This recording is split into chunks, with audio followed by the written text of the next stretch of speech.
Welcome back to Watercolours with Caroline. This week we're going to be working on the Northern Lights from a photo that I bought from istockphoto.com of Tromsø in Norway.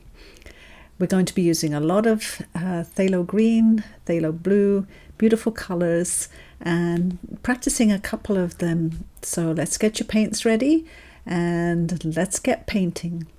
So for the Northern Lights, we're going to be using some of these colors. Phthalo Green or Viridian Green. I should write that too. Both of them are a lovely, clear, transparent, bright green that is the color that you mainly see in the Northern Lights and the Southern Lights too. So green is the focus really for the background colors. Now you might also see Phthalo Blue, and when we do this one, we're going to go a little bit more blue with this one, with more Phthalo Blue, just to make a different kind of a picture. You can mix the two together, the Phthalo Green and the Phthalo Blue, to make a really lovely blue-green, so that you've got a few colors in your lights. And quite often there's some yellow or very bright green in the light. So if you mix Phthalo Green and lemon yellow, you get this lovely bright color too. Or Phthalo Blue with lemon yellow, but it's not, you can see it's not as bright. And remember, you can use Viridian instead of Phthalo for the green, that's good. Prussian Blue is a very dark blue that's good for the night sky. Here I've mixed ultramarine with Prussian and violet and indigo to get a really dark color. Now you can mix some of your blues. If you don't have Prussian, you can mix your ultramarine blue with some Phthalo Blue and a gray or something that you have, or a purple. We want to avoid the browns for the sky. We're going to put those in the landscape, but not in the sky. And then another really lovely light one is cobalt teal and lemon. That makes a really lovely color. So that's our sort of color chart. We're going to be working a lot wet in wet. Let me zoom in again. So you should be able to see my paper quite clearly. So let's start with this one, which is Tromsø in Norway, not that one, sorry, I've got too many here. This one, taken from a photograph. And we're gonna mainly do this one and sort of just go to a side one for some practice. What we want to do is just wet the sky area so that we can have all of the mountains nice and dry, and we'll do the lake reflections later. So we're going to wet the sky, and we need and use about a 10 brush. We need it really nice and wet. We have to get these paints flowing, and sometimes you can even add water. One of the rarest times you can do this is add water after the paint, because we want all kinds of paint flowing about happening. So I'm really, really making sure I'm going to get this lovely and wet. And the other thing is, if we tip the board a little bit when we put the paint on, we need to tip it up so that the paint is flowing upwards towards the top of the sky. And that gives you that kind of, that look of the lights coming down into the landscape. So when we do put some paint on, you might want to tip your board so that I'm going to zoom right out now. So I'm going to I can put in front of my board to tip it if I want to. I can put a reel of tape closest to me to tip the board away from me. I'm going to do that right now. I've just got it. That puts it at about a 20-degree angle, which is just good so that the paint flows down the sky. So we want to start with some very light colors for the lightest ones. And remember, these need to be light. So I'm going to start with some lemon yellow. And I'm okay with just using lemon yellow because the green's going to blend into it anyway. And I'm going to swoop with that lemon to make those kind of swooping shapes. Now it's going to be pretty light, so you don't want it too too dark at this stage, because we're going to put a few things in. Some of the lights have a sort of a pinky purple in, And I'm going to use a little bit of my rose, some of my permanent rose. And right next to that lemon there, that was a lemon yellow I was using. I don't know if I told you that. Right next to that, I'm going to put a little bit of rose right there. And then I'm going to, you can use a D violet that you already have, a violet that's from your set of paints, but I'm going to mix one with the rose and the cobalt. I'm just going to mix the violet with rose and cobalt because I know that I can lift this violet off if it's not what I want. And I'm going to put a little bit of that violet into, just a little bit. And if it's too much, you can clean your brush, dry your brush a little bit. I got my trusty sponge here, dried a little bit, and just pull that paint, just pull it down towards the edge of the sky here. Now should have some really light colors on there. Now we're going to go in with the green. So your Phthalo Green or your Viridian Green. Make sure you pick the right green, because if you do use any of your other greens, they're going to be too foresty. They won't be bright enough. I'm going to pour that green alongside the yellow.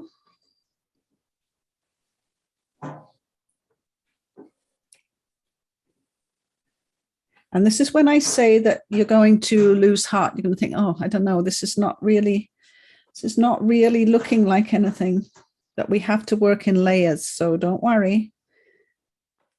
We'll figure it out.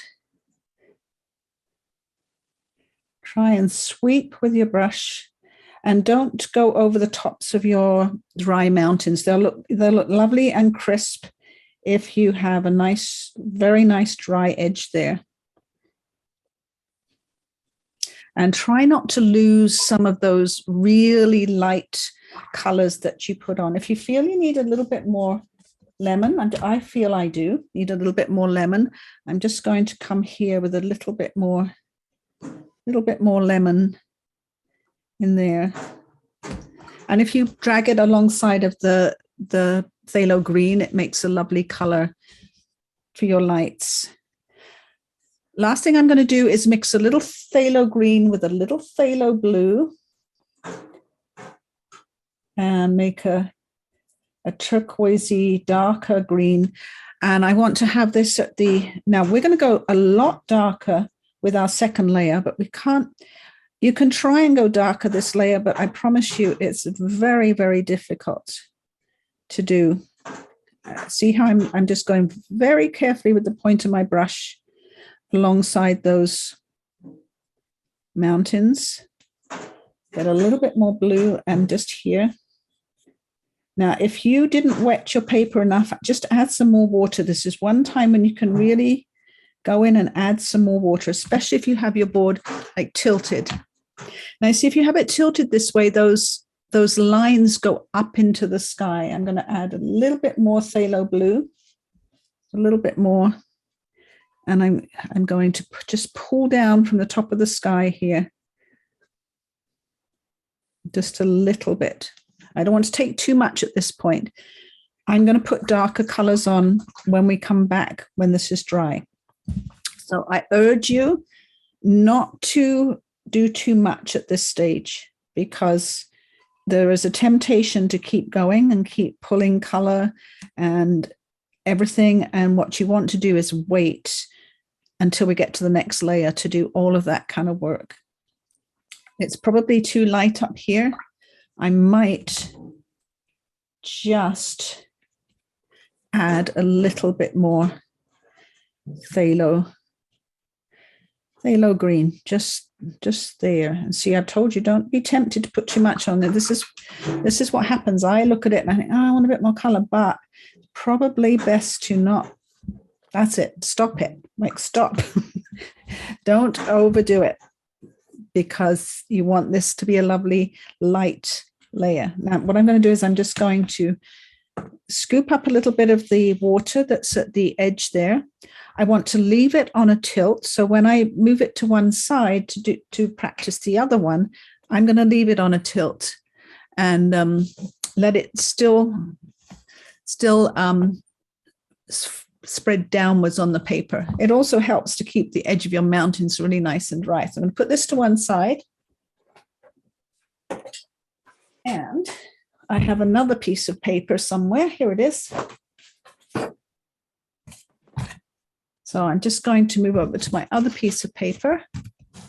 Move my paints over so you can see them. And look for my, oh, here's my sample. So this is what we'll be working on next. We're going to work on one that's more blue than green and work on doing a little bit of lifting. Same thing, I'm going to get my reel of tape and I'm going to put it underneath the edge closest to me so that my paper is tilted a little bit. There we go. So I'm going to, and I've got my second piece of paper. This time I want to put water on the whole piece of paper. And I've got it tipped up a little bit. We're going to do this a much lighter blue color. Probably not as true to the Northern Lights as the green color because they are mostly green, but some of the photographs have had all colors in. And sometimes you just want to make a nice painting. You don't have to be so realistic. The photos my brother sent me of Iceland was so dark that they wouldn't have made a nice painting, even though they were true pictures of the Northern Lights in Iceland on June 21st, on the longest day there. So now my paper's good and wet. I can see the water dripping down. I'm going to just take a little bit up. I'm going to zoom in a little bit so you can see a bit more clearly. And this time I want to be much lighter with my colors. So the Phthalo Blue and the Phthalo Blue mixed with the Phthalo Green. And if you have, as Susan has, cerulean, you can also try that if you want to put a bit of cerulean in the sky. It's a very light blue, so you need to really dilute it with some water. So I'm going to start with just the Phthalo Blue. And again, I'm going to come in and swirl and swirl. This is going to be a very swirly one. So the way to kind of get your brush to swirl a bit is to hold it kind of a little bit higher up and let it sort of do the work for you. Now I've got the Phthalo Green and blue mix I'm coming in with now. Making sure it goes down into the sort of lake area. And I got a little bit of that cerulean I mixed it with a little bit of lemon to get a greeny, very greeny blue. I'm going to bring that in as well. This one's going to be a lot more blue. And then I'm going to get a little bit of ultramarine and mix it with the Phthalo Blue and put a little bit of the dark in at this stage and some afterwards. Oh.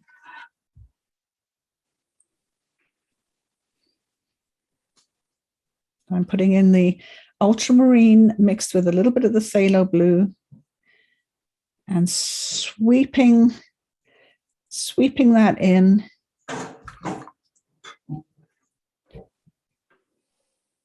Adding a little bit more. I'm going to get a little bit more of that Phthalo Green and sweep that in too.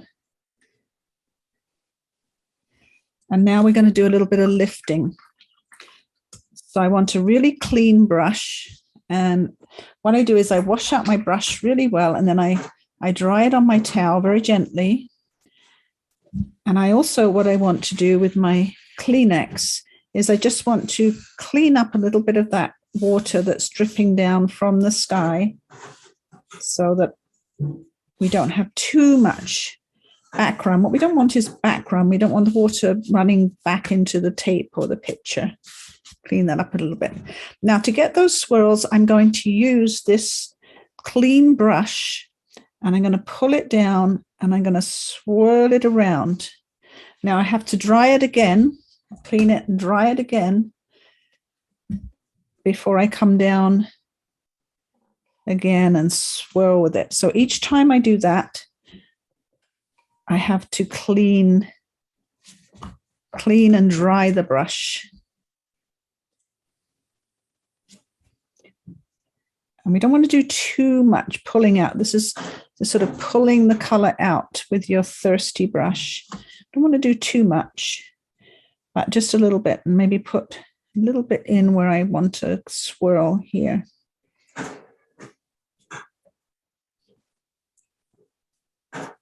They're going to turn out different every single time. I'm going to swirl that around on that whiter surface. I'm going to put a little bit more of that green in the lake. And then this one's going to have to be set aside to dry so that I can work on the dark layer after this is dry. And again, I want to leave it to dry on an angle so that the wash flows towards the top of the sky, and any kind of blending of water and colors is going to happen in that direction. And I will put that to one side. My sky has been dried with the hairdryer, but it's not perfectly dry. I can still feel, if you turn your hand upside down, the back of your finger is quite good at judging temperature, better than the front, and also less oily. Your fingers have quite a bit of oil on them. They can put oil on your painting.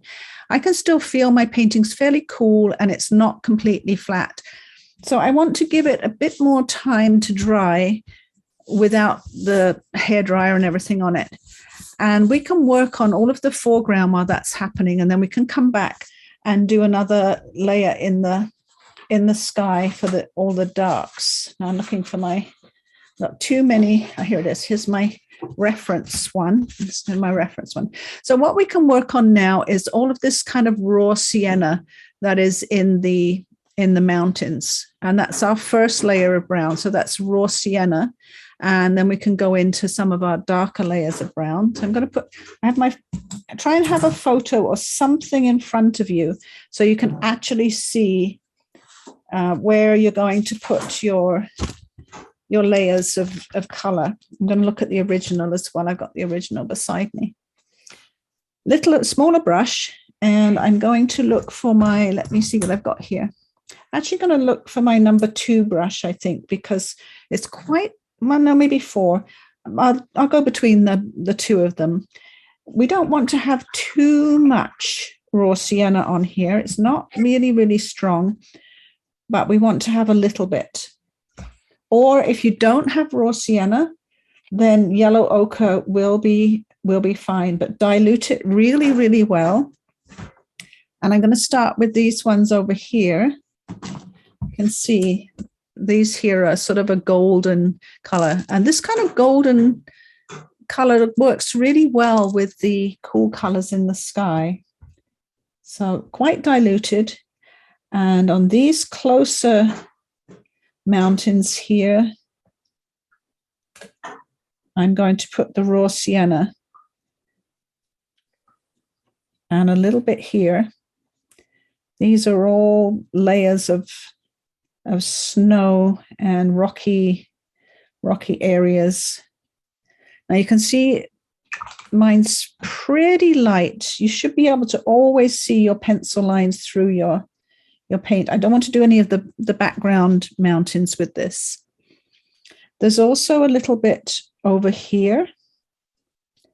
And I think what it is on some of these mountains, it's where the snow is not covering some of the rock, some of the very sort of dry, sandy rock that the mountains are made from. Now we have a thanks. So just a little bit of raw sienna in some of these places.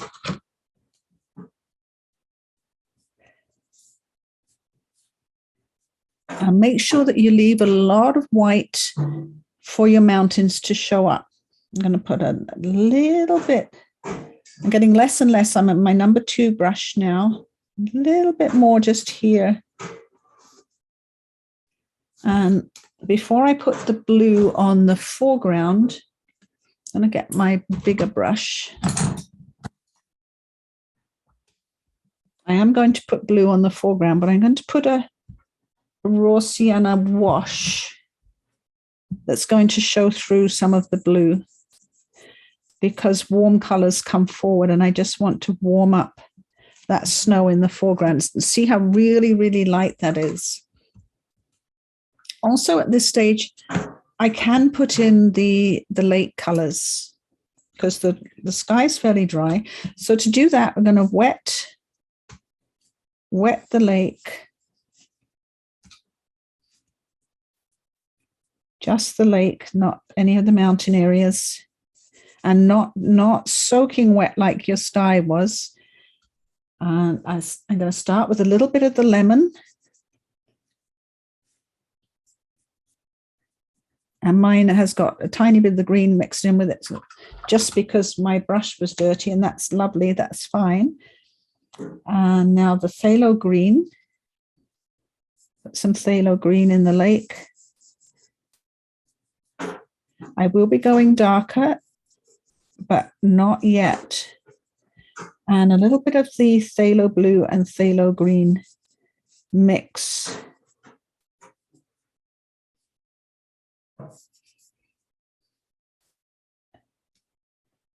I'm using the point of my brush to get in here. And like I say, I will go darker later, but that will be in a second layer. And you might even want, I've got a little bit of my lilac I made here. I'm going to put tiny, tiny bit of that into, just so I have some of the sky colors in there.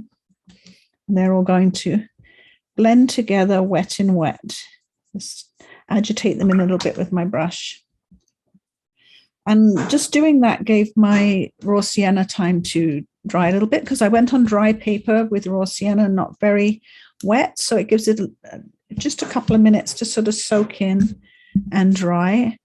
And while that's happening, I can put a little bit of the darker brown in as well. So to make the darker brown, it's a good idea to mix ultramarine blue with either sepia or burnt sienna. Either one will make a nice dark brown. The blue helps to tie it in to the painting and make it a more gray brown. I'm going to do sepia and burnt sienna with my ultramarine blue. That I need the burnt sienna to just warm that brown up a little bit. And a very tiny brush. I got a number. You can either use a number 1 or number 2. And I have a little one here that's 3 zeros small. So when you're working on your really background mountains, you'll want a really, really small brush, because what happens to these mountains is showing through your snow, there are some patches of rock. And they try and always angle them. Let's get in a little closer. Try and angle these patches of brown down towards the base of the mountain, because that's the snow kind of drifts down in that direction. Try also to make them different shapes and sizes, because they're not going to be a regular pattern. They're going to be all different shapes and sizes, and start really small with them so that you can build them up as you go. If you're not confident about what sizes and shapes to make them, you can build them up. Now, we are going to use over the top of this when it's dry, we're going to use some very diluted blue to mute those background mountains a little bit. But we can't do it while the brown is wet or anything else is wet. It's going to be one of our last stages that we do in the painting. And again, when you're making these odd little shapes that are the land, this is my photograph, the land showing through the snow, it's really good to have something to look at, so you can really understand how that happens in real life, and you're not just kind of making it up as you go along. I always have a picture right in front of me of the mountains, and I try and do the general shapes that I see. See, I see a on the edge of mine here, I see a little bit of rock showing through the mountain, just coming in right here. And sometimes you can use a dry brush, which means you fill your brush with some paint. And this is a little brush, and dab it on the Kleenex so it's almost dry, and then drag it over the texture of the paper. That's maybe too dry. Drag it over the texture of paper, and you get that kind of broken look, which is snow on rock, but just not really sharp, like some of the rocks can be shown as quite sharp looking and poking through. As you get down to the shoreline, you're going to see more land poking through the mountains. Go really slowly with this stage, because you have to really think about each mark that you make and whether it's looking realistic. And as you get further away from the viewer, like way off in the distance here, it's not going to be as sharp. I'm going to use my dry brush for some of these so that you can't see such a clear image of the rock. That pushes it further into the distance, and a little bit, just on the edge of that mountain, a little bit sharper. And as the lake color dries, we'll also have some dark along the border of the lake too. So these little details, they take a while to do, sort of adding them slowly, looking at your reference picture or a picture of a mountain that you can find. If you go in Google Images or Pinterest and you just type in Northern Lights or Norway Northern Lights, you'll get pictures like this come up that you can use if you want to just have the pictures of the mountains in front of you to look at. You'll find something. There's lots of them. And I think I sent you the iStock one that I purchased. This one here I bought this image because it was exactly the image I was looking for. Something with a bit of snow, some mountains, an actual proper place. I wanted it to be a real place. And I'm just checking to see if that lake color is dry, and it is. So I'm going to come in with that. See, much stronger close to the base of the mountain and the edge of the lake.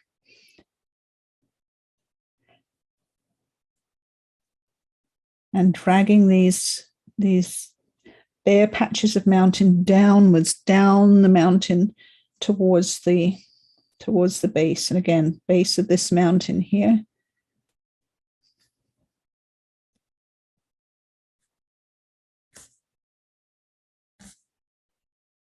Now, I need you to go slowly with this. If you feel like you're kind of losing your way, stop, get your picture out, have a look at the picture, see what you are trying to accomplish with the look of the mountain. And just keep checking what you think you should be putting in there, how much dark brown there is, where it is. And remember, we're going to do some blue over the top to push those mountains into the background. The interesting thing with watercolor is if the previous layer is dry, like if this whole white layer is dry and I put some light blue on, it will still stand out as a white layer that's just been shadowed. But if you do the whole thing with your sky, it doesn't stand out at all. It has to dry with a white edge or very light edge for it to stand out with your next layer. That's the same as when you put masking fluid on. Where you put your masking fluid leaves white paper, and it's so white. When you take the masking fluid off, you have a very deliberate line that's almost impossible to get rid of if you haven't put your masking fluid in the right place. Now, if at any time, and I probably will want to make this raw sienna a little bit darker, I can. It's better to start off light and then go darker later. And you can see I'm very slowly working my way through those mountains. They look really dark at the moment, but we don't have the dark layer for the sky, and we don't have a lot of the other detail on, so it will look very dark. I got mine just propped in front of me. Now, as I come towards me with the brown, I want it to be warmer, and warmer means more orange or red in the color. So I'm going to add some more burnt sienna because it's a very orangey brown, and it will bring it forward a little bit. So I'm just mixing right here. I'm mixing a brown, the same brown that I had with the ultramarine blue, sepia, and burnt sienna, but I'm just bringing more burnt sienna in for my closer browns. So there. In here, a sort of, I don't really know, because I mean, I haven't been there.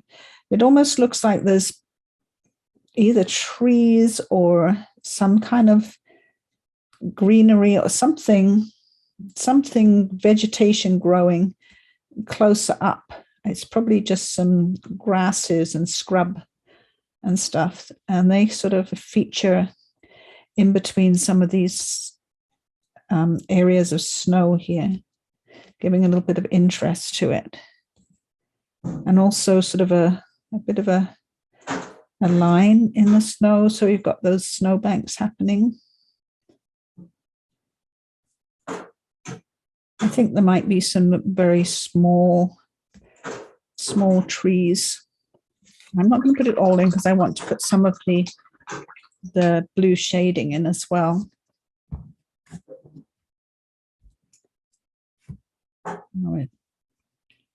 There's not too much.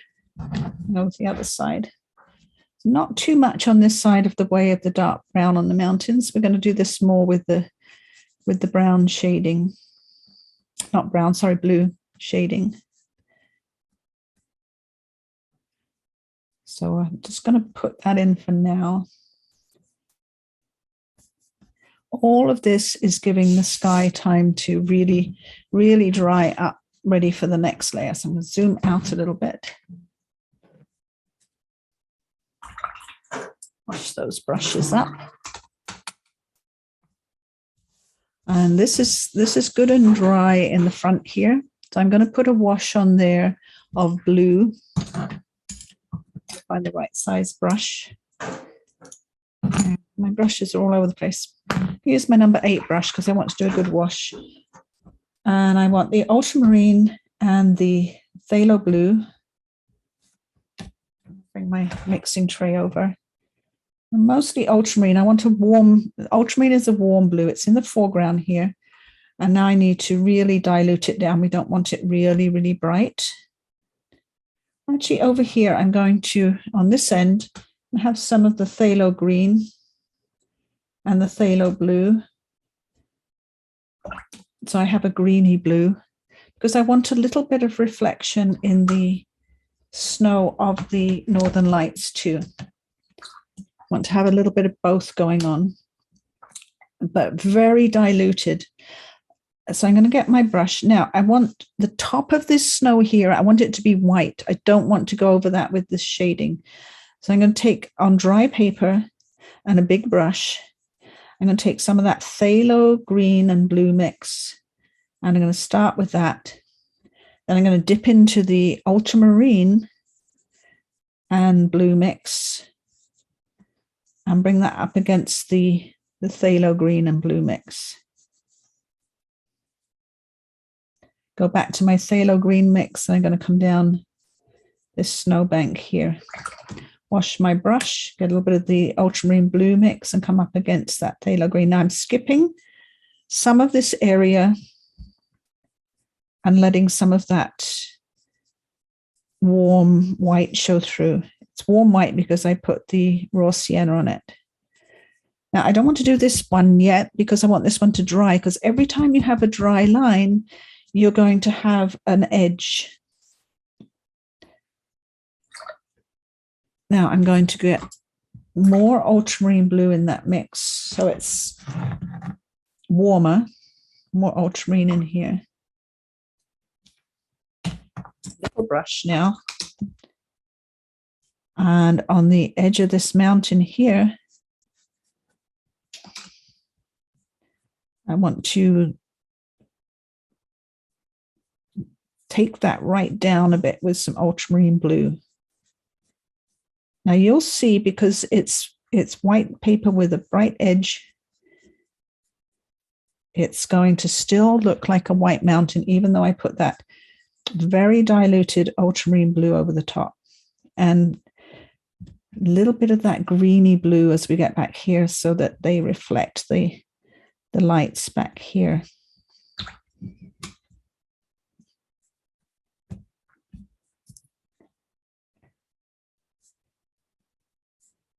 So that's going to like push those mountains into the background a little bit.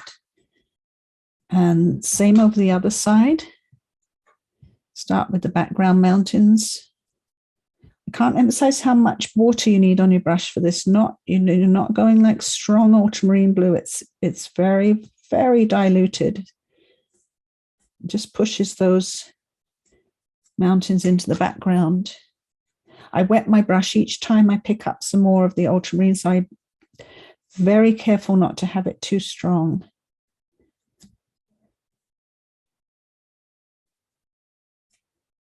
And along here, a little bit here, a bit of shadow over the top of that raw sienna.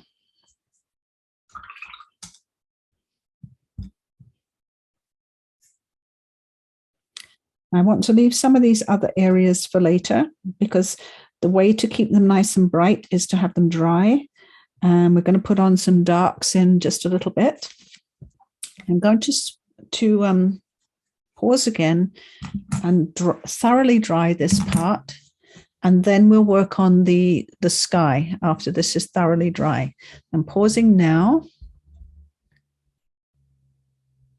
And I'm going to zoom out a little bit so we can look at the mixing tray. So for the background, I want a lovely dark blue and a purpley blue, possibly. I really do want to use ultramarine. And one of the reasons is I can wash back the ultramarine if it gets too strong. It's not a staining color. And it makes some lovely lilacs if I mix it with, say, alizarin crimson. I've got some alizarin here. So if you mix alizarin with it, you'll get a lovely violet look to your ultramarine. Or if you have a dioxazine violet, you can mix that in. That's even stronger. It does stain, a bit more ultramarine blue. I like to use Prussian, because that's a really nice dark blue. And I have some indigo as well. I don't want to go into any of my browns, because it will make the sky too dirty looking. You've got to stay with your blues and your violets, your dark blues. You could use, if you have it, you can use some Payne's Grey if you have it. I'm going to put a little bit of Payne's Grey in mine. And when you make this mix, it has to be less water. See, some of these mixes, like the snow mix, have a lot of water with them, and other mixes less water with them, so that you get a much stronger look. So I'm going back and forth, my D-violet, my ultramarine, my Prussian, my indigo. I had some Payne's Grey, a little bit more D-violet. So I've got a really, really good strong mix here. Now my water is filthy again, but luckily I've only got one pot that's dirty, so I can use my clean pot. And let's start with this one to practice the sky first. Move that one over. Now everything that's going on the top of this is going to be much, much darker, so we can wet for this one. Again, I need my roll of tape to tilt it. I'm going to tilt my sky, still got to be tilted. And again, I'm going to wet everything. If you dried everything thoroughly with your hairdryer, you should be able to wet this without disturbing any of the underneath paint. And you may wonder, why don't you do this all in one go? It's just not possible. You have to have this layer dry and settled into the paper before you can put the next layer of dark on. Otherwise, this all gets consumed by the dark layer and too much wet in wet, and you just don't get the same result. Well, let's zoom in a little bit. Mine should be wet. And again, you can use your Kleenex to get a little bit of the water up. And I've got my dark paint mixed up. Now, what I usually find is that the water actually needs a couple of minutes to settle into the paper, but I'm not just going to sit here for a couple of minutes letting it settle. I'm going to get on with stuff. But if you find that it's too wet, you can wait a minute or so for it to settle in. But you do need to make sure you've got enough water on there to start with. And I'm going to use my number 8 brush. I want a brush that's big enough to get some good sweeps of dark in, but not too big. You want to have some control. And loading my brush up with some dark and starting in here with the point of my brush. I'm going to come up and I'm going to put that dark in the sky. It's scary, isn't it? And this is why you have to have the first layer dry so that it's nice and light underneath. I feel like I want a little bit more violet in my sky. So my next brushful, I'm going to add a bit of violet in there and come up from the side. I need my picture. See, 2 minutes without a picture to look at and I'm lost. Here, have that right in front of me. There we go. It's kind of, remember to kind of curve your lines with your brush. I want it a little bit more greeny blue now, so I'm washing and going back into the greeny blue. And up here, here, I can swirl down a little bit. Here, on the side. And it will be opposite in the water. You'll have the opposite reflection of the sky. And that's really important. You have your paper tipped so it all sort of runs in the right direction. And have your Kleenex so you can actually control a bit of your water so you don't get too many pools and puddles happening. And you'll see it will lighten because there's water on the paper. So you need to sort of sometimes go back in with a bit more color. I'm going to add a little bit more purple again, an ultramarine, a bit more purple in here. Use the point of your brush to get that lovely sort of point happening at the bottom of your swirls. And remember what I said, tomorrow when this is all dry and settled into the paper, it's going to look so much better. I promise you. I'm washing my brush again. And a little bit of phthalo, green. Add a little bit of phthalo to that mix. Just to strengthen the green here and there. I don't want to lose the light. And I'm going to pull some of the light back. But I do want to get a little bit more phthalo in. So this is where I can pull a little bit of it back. I'm going to use a slightly smaller brush. I use my 6, get it really clean, and a thirsty brush. Start to like just pull a little bit of that light back with the thirsty brush. Clean it, dry it, swirl, swirl, pull.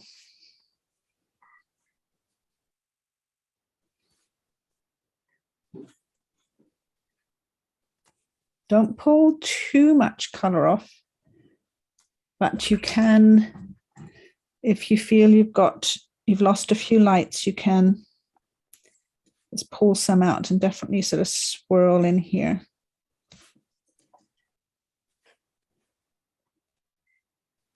And remember, your darks are going to lighten up as they dry.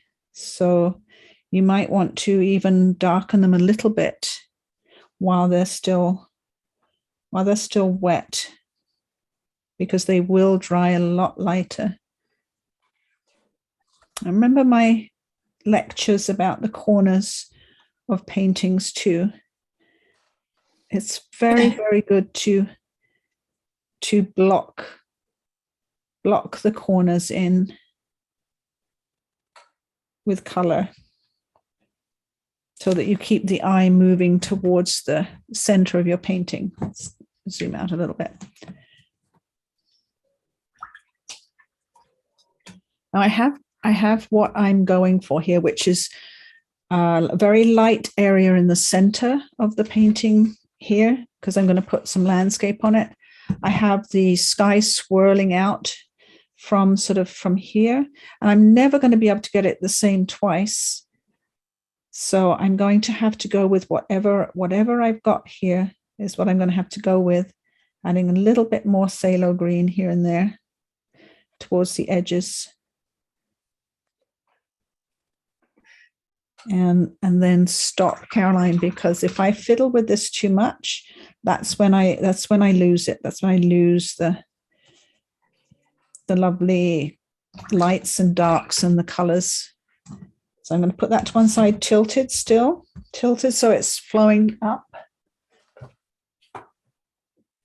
And we have to now take a deep breath and do the same for this one.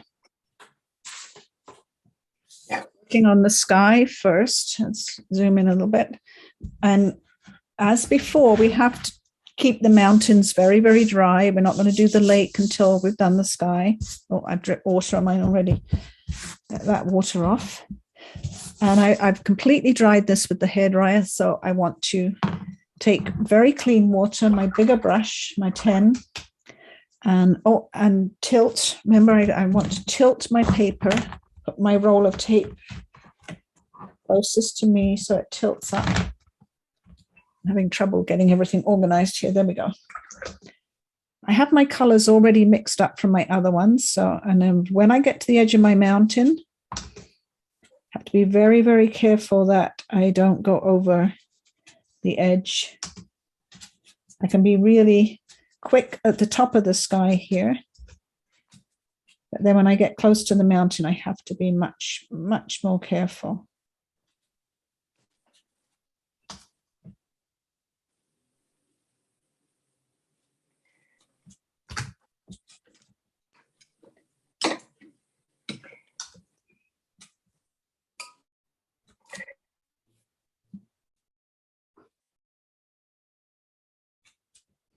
There, I think that's wet enough. It's absolutely crucial. It's got to be wet.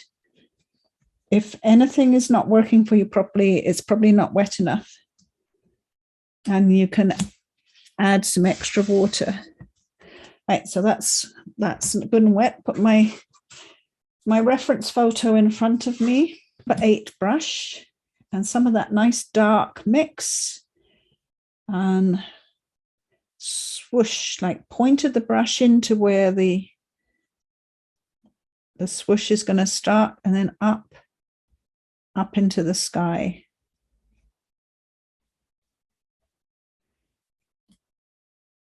And add a little bit more ultramarine to that color.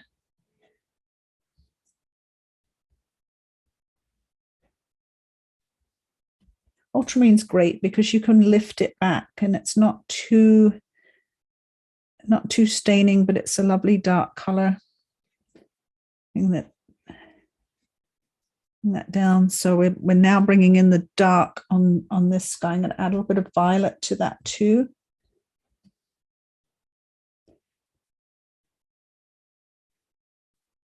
Come in here close to the mountains. And when you get close to the mountains, be very, very careful. That's when you use the point. Oh, I went right over the mountain there. So I'm going to have to really correct that. Use the point of your brush and get in there very, very carefully.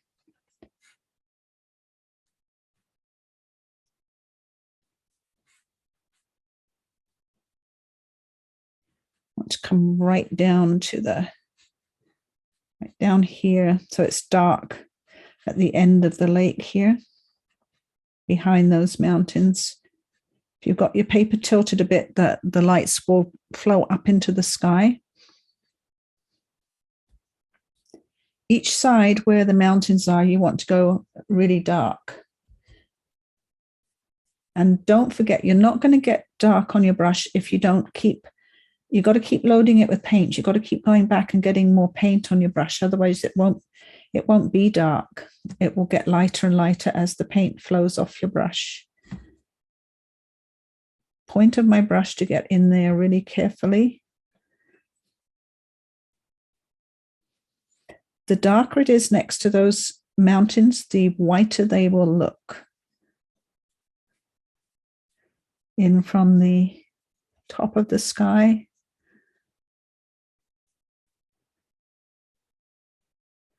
If you have any dry patches that look like a dry patch, just wet them up, like straight away, wet it up. Don't let it stay dry. A lot of times you can't wet on top of wet, but with these northern lights, you can put quite a bit of wet in and still have a good look. There. Now, I don't want to do too much more than that. I don't want to lose my light colors. I might have a little bit coming down here just to connect that. And again, if there are a few places where you want to lift a little bit, just going to dry up my brush. You can use your first clean, thirsty brush if you want to do a little bit of swirling and lifting. If you feel like you need a little bit more light somewhere.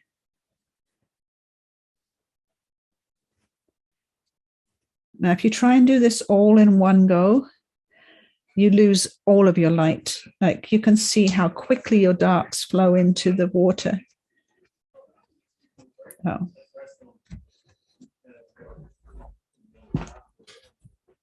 And this is as much as I want to put in the sky. Any more than this is going to be way too much.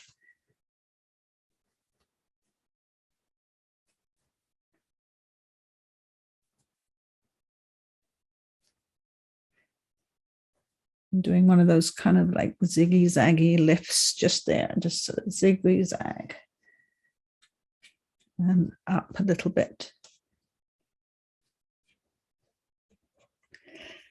Now at this point, I can, because it's all tipped in this direction, I can do a little bit on the lake too. Take a smaller brush and put a little bit of wet into the lake. Just be careful you don't touch any wet to the sky. You have to kind of leave about 2 millimeters between the two. But it's a good time to do it because you've got dark paint mixed and ready, and you're kind of used to doing this technique. I'm going to get the dark paint and I'm going to put a little bit of that dark, not on the whole lake, but a little bit of dark on the lake so that you have some of the dark sky reflecting in the lake. And the thing is that it also makes your snow look so much brighter when you have these dark colors in.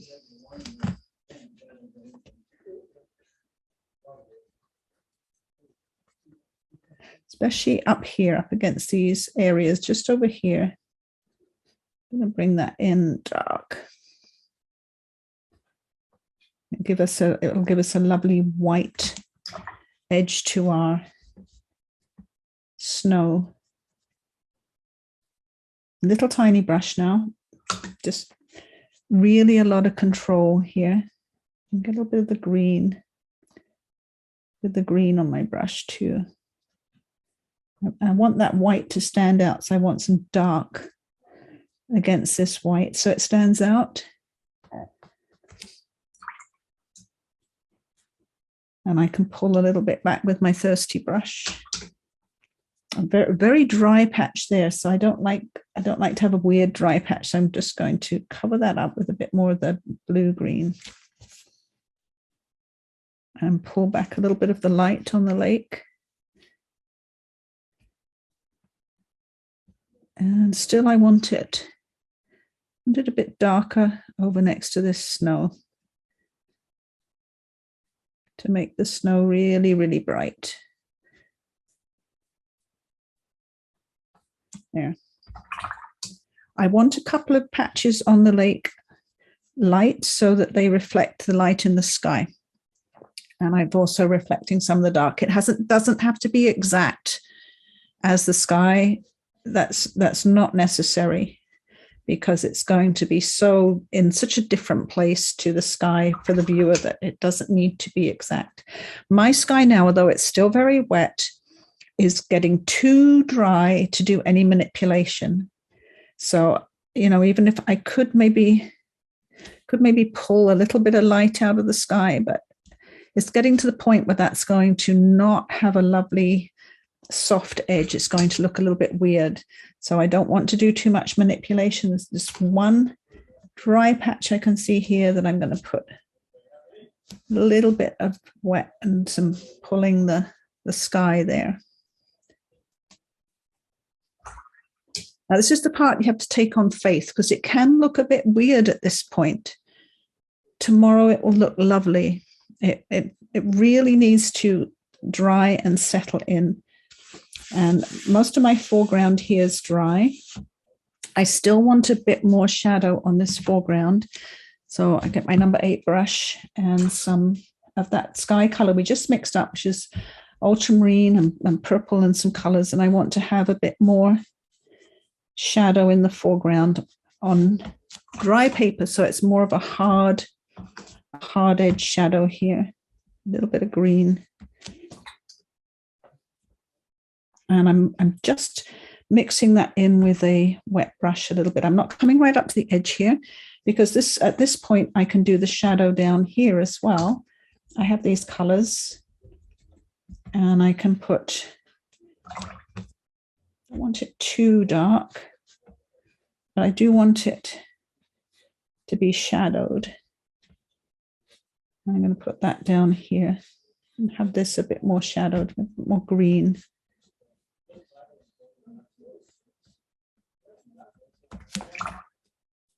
I know it looks intense, but once it all dries, it looks right. It's and it will make all your other whites really glow. So I had a variety here. I started with the ultramarine sort of lilac color that I have in the sky, and then I added a little bit of the phthalo green as I came over here. And over to this side we'll do when that's a little bit more dry. The sky is very wet, so I can't work on much of the other mountains, but I can have a little bit in here where it's dry. I can have a little bit more shadow in here where that's dry, and just a tiny touch just at the base of some of those mountains. And what I do want to do is on this side here, I want it a little bit more golden. I have Quinacridone Gold, which I like very much. But if you don't have Quinacridone Gold, you can mix a bit of yellow with a bit of raw sienna and you'll get a lovely golden color. But I kind of just want to, just there and here, I just want to put that really bright golden color in. So if you don't have Quinacridone Gold, you probably don't. Mix a little bit of yellow with some raw sienna and just give a little bit of a glow to one side of the snow there.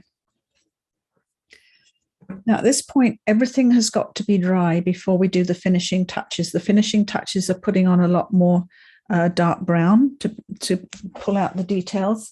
And the finishing touches on this one, of course, are to put some dark colors in the foreground.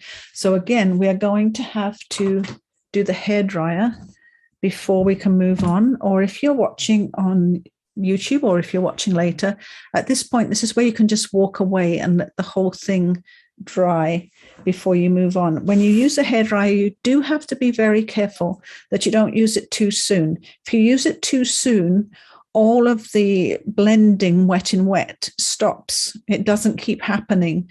And that's kind of sad because the blending wet in wet is really what you're looking for. And also when you use the hairdryer, it dries it very fast, so it can shrink your paper too quickly and melt your tape. And it all kind of pulls away and doesn't flatten out nicely. You can see I've got quite a bit of wet going under the tape here. And that's another thing. When you use all this wet and wet for the washes, you do tend to get the wet going under the tape. It's unavoidable, really. So I'm going to pause my hairdryer. So that took a long time to dry. They were very wet.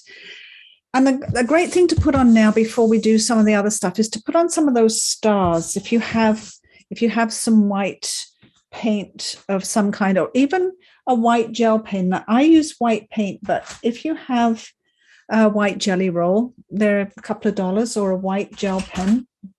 Most of them are only $2 or $3. You can also use these to make little stars if you don't have white paint. It just takes a little bit longer, that's all. I have quite a selection of jelly pens here, which are good for that.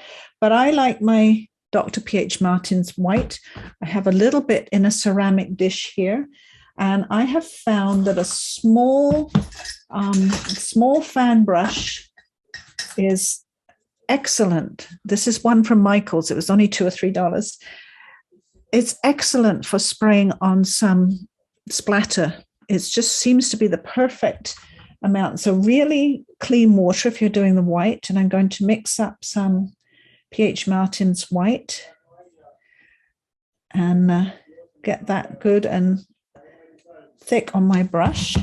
And I need something to protect parts of my painting I don't want, or any paintings I don't want stars on. And I'm just going to lightly, see, it's quicker than lots and lots of dots with a gel pen, lightly splatter my stars in the sky. This really helps. Like if you're thinking your sky's looking a bit of a mess, I tell you what, just splattering a few stars in it just helps pull the whole thing together. I like to put those on just before I do the finishing touches so that I don't get white splatter on the brown and everything. And same with this one. I want to just protect the area underneath the lake. Get a little bit more white on my brush. And I just tap it gently on my finger. If you're not sure about it, do it on a piece of scrap paper first to practice. And sometimes you need to get a little bit of that paint off of the brush before you start splattering everywhere. And watch out for your computer. I've already, I can't close my computer because I'm talking to you, but I've already got quite a bit of white splatter on there. It's water paint, so it'll wash off. It'll be fine. Yeah, I put my stars in the sky, and I think that just helps tremendously already to make that more like a sky, like a northern light sky. Two things we need to do on this one. We need to put in a little bit more dark brown. And on this one here, we need to put in just a tiny bit of sort of silhouette background mixed with a very dark color like we use for the sky, which can be ultramarine blue and phthalo blue, some indigo, some violet, maybe a little bit of sepia or even Payne's gray. Just to get a lovely dark mix. It's okay to put a bit of sepia in now because we're doing land. And then you want to go to a small brush. I'm going to my number 2 brush and getting that nice dark mix. Might need a little bit more dark in it. You can't really tell till you pick it up on your brush and start painting. There we go.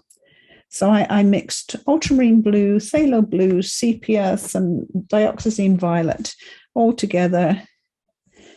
And I'm going to go over my silhouette with just the same color. This is not,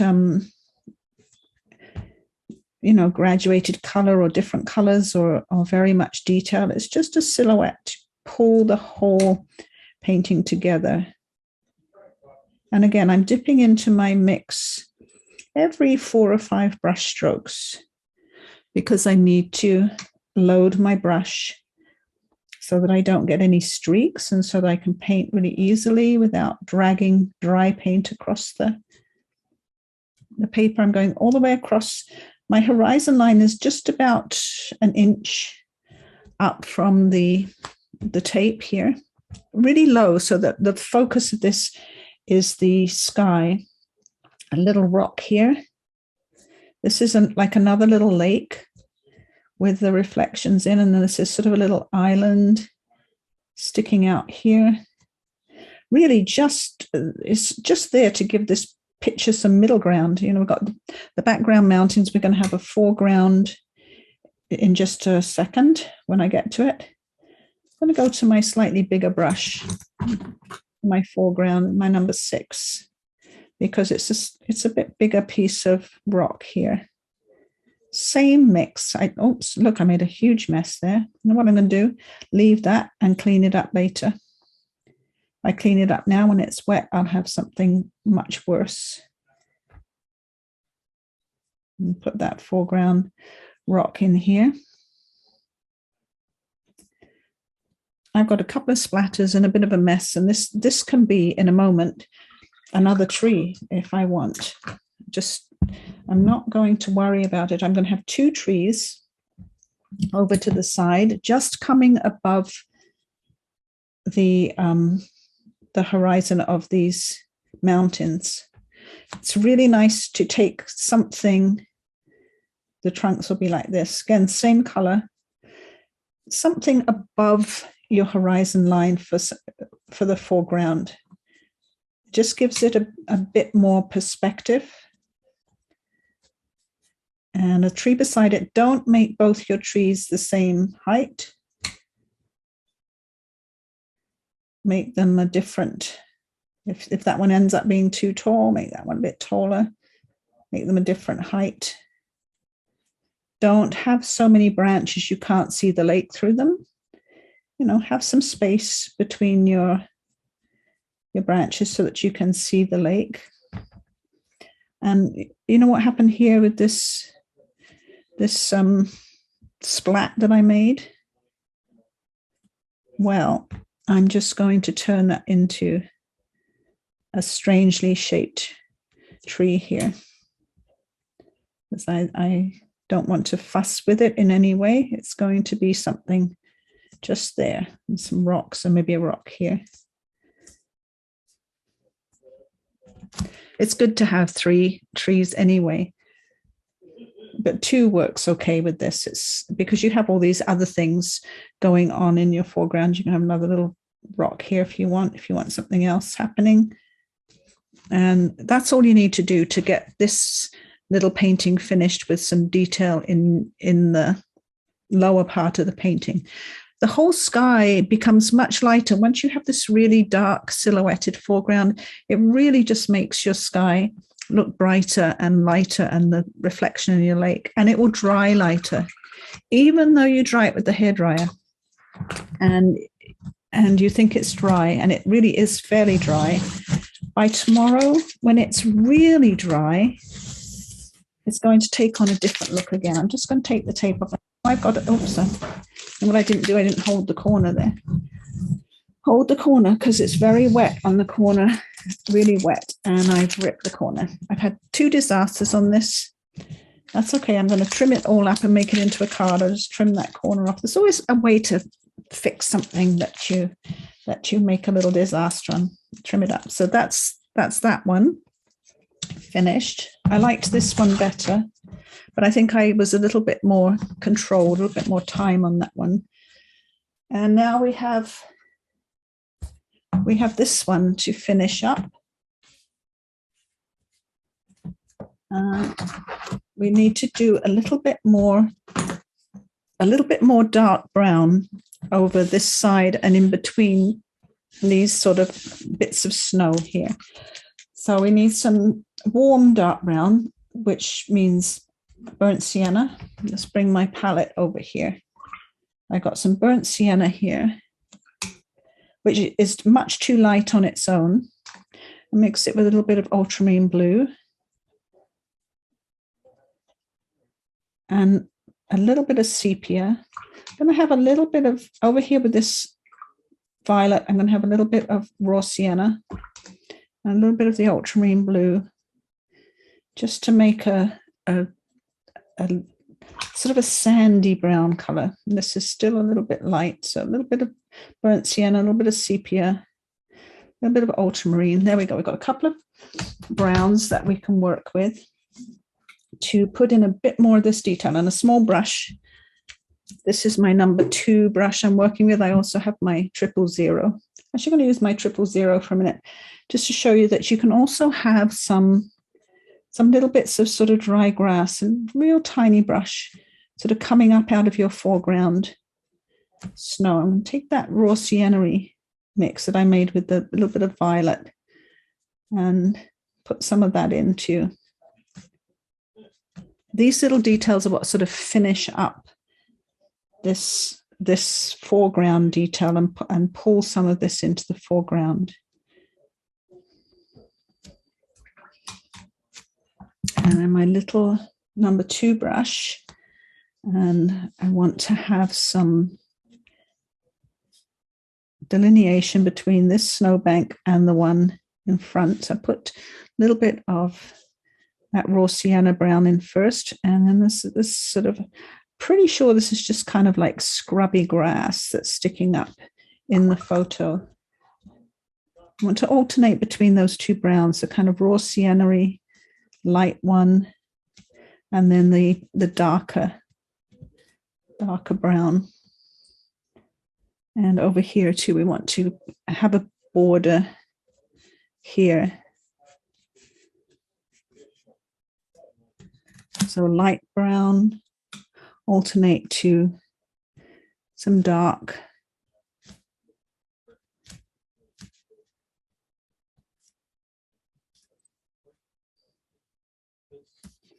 Not forgetting some of these mountains need a little bit more dark on them too.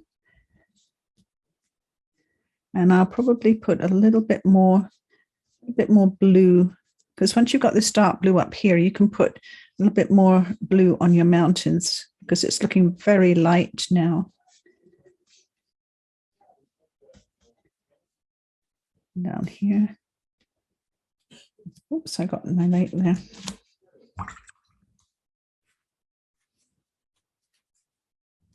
I find when I talk, I don't focus on what I'm doing when I'm talking. I lose my focus a little bit. Oh, there's in the photograph, there's some actually what do look like small trees down here in the distance. I don't know if they are, but it's what it looks like. I'm just going to make the shapes I see in the photograph. I think they're just small trees. Just checking my photograph. Pretty sure they are.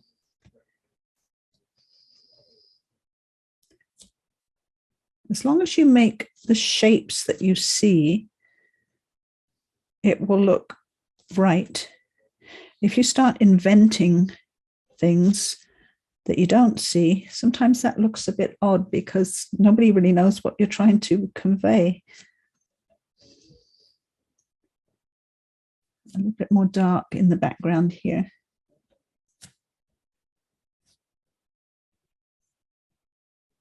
Towards the base of these mountains. Checking my photograph. And there's quite a bit of dark coming in here on the photograph. I'm just looking across the photograph now, see what's going on.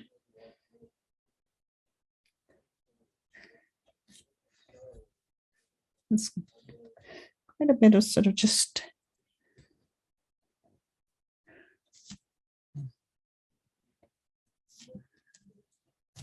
I'm going to get some blue because over here it's more blue. So I just got some blue on my brush.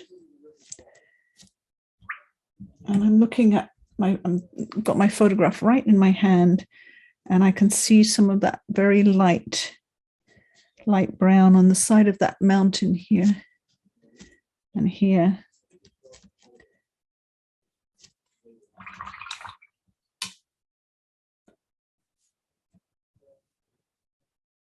And in the distance, I'm going to get some phthalo green and some phthalo blue. Got phthalo green and phthalo blue on my brush. It almost looks like that there's mountains in the distance that are very, very dark back here. It's what it looks like in my photograph anyway.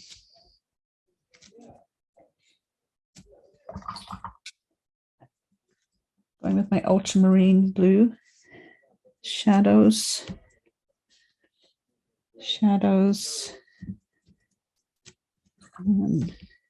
There's definitely more shadow here in the photograph, so I'm bringing that in here.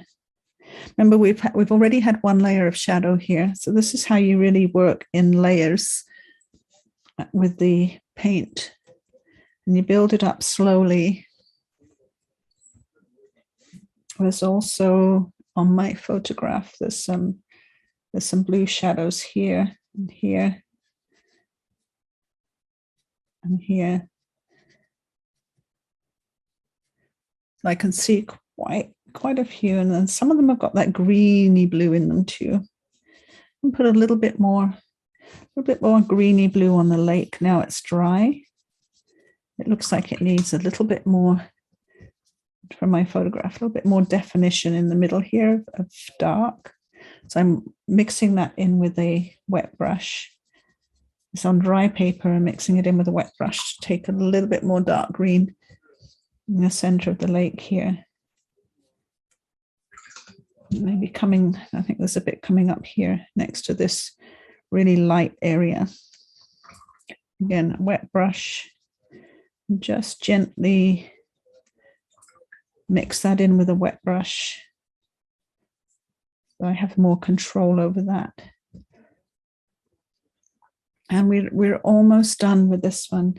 You can, if you've got the photograph, and I will double check that I sent it to you. I'm pretty sure I did. If I didn't, please email me and say, send me the photograph. You can sort of look at your photograph and you can keep going with a bit of your detail if you can see that you need a bit more on your painting, but don't overdo it, because there's a point where you have too much detail and it gets too picky, too fiddly for just a little tiny painting. And I want to use some dry brush. I have quite a rough paper here. I think this is a rough, actually not cold press, but rough. And I'm going to get some ultramarine mix, dry brush, tap my brush off, and I'm going to have a little bit more like dry brush here. There is a bit more dark coming in from this corner on my photo. And down here in this hollow here too. Just bringing in a bit more dark. I know it looks really dark, but it helps all the whites glow brighter when you have those darks in there. Really, really, really does help. You just don't want to overdo it. You want to make sure that in some places you have the bright white paper showing. There, I think for a small painting, that is enough. That's enough detail.